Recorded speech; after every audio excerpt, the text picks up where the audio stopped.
মহান বিজয় দিবস উপলক্ষে তারেক জিয়া প্রজন্ম দলের প্রতিষ্ঠাতা সভাপতি আনোয়ার হোসেন রানার ব্যানারে শত শত নেতাকর্মীরা প্রয়াত রাষ্ট্রপতি শহীদ জিয়ার মাজারে ফুল দিয়ে শ্রদ্ধা নিবেদন করেন। তারেক জিয়া প্রজন্ম দলের ফেস্টুন, ব্যানার, ক্যাপ ও দলীয় লাল সবুজের পতাকা দিয়ে কেন্দ্রীয় কমিটির আহ্বানে ঢাকা মহানগর উত্তর ও দক্ষিণের নেতাকর্মীরা শ্রদ্ধা নিবেদন ও দোয়া মোনাজাত করেন। কেন্দ্রীয় কমিটির প্রতিষ্ঠাতা সভাপতি আনোয়ার হোসেন রানা বলেন, আমরা রাষ্ট্রপতি শহীদ জিয়াউর রহমানের আদর্শের সৈনিক। দেশ ও জনগণের স্বার্থে বিএনপি সবসময় জনগণের সাথে ছিলেন এবং থাকবেন। আমরা অঙ্গ সহযোগী সংগঠন হিসেবে সবসময় দল ও দেশের স্বার্থে আগামীর রাষ্ট্রনায়ক তারেক জিয়ার ডাকে সাড়া দিয়ে জনগণের সেবায় কাজ করে যাব। তিনি আরো বলেন, মহান বিজয় দিবসে তারেক জিয়া প্রজন্ম দলের পক্ষ থেকে দেশবাসীকে বিজয়ের শুভেচ্ছা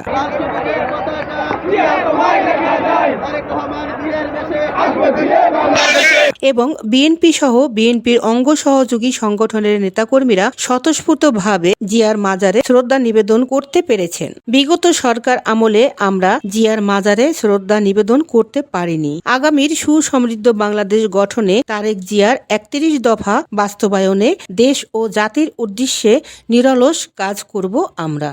শাহিদ আক্তার পাখি, দৈনিক মাতৃভাষা পত্রিকা, সোশ্যাল মিডিয়া, জিয়া উদ্যান, ঢাকা।